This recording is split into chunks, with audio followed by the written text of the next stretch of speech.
क्या बोली हो? तुम्हारे अंदर कमी है तो कमी पर कह रहा है कि रे पागल लड़की, आखिर जवन डर रहल है होगा तालियों के बीच सुकून मिलेगा।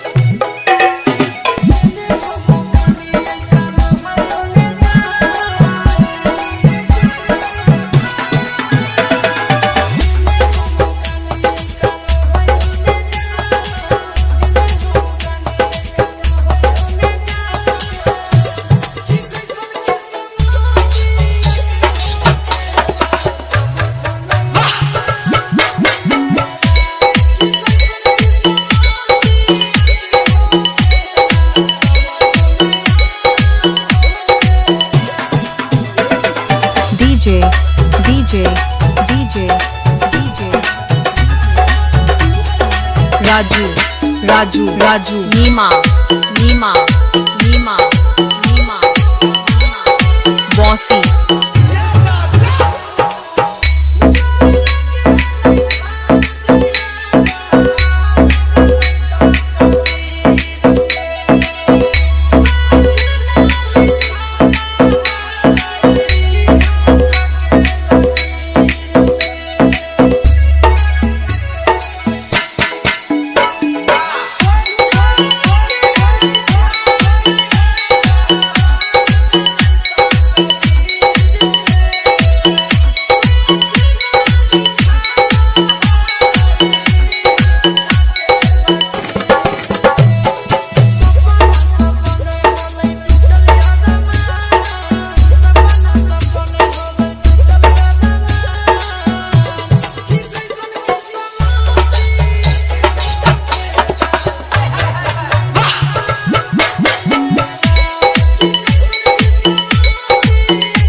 DJ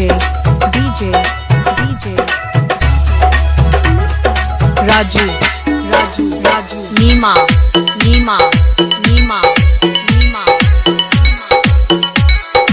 Bounshi high tech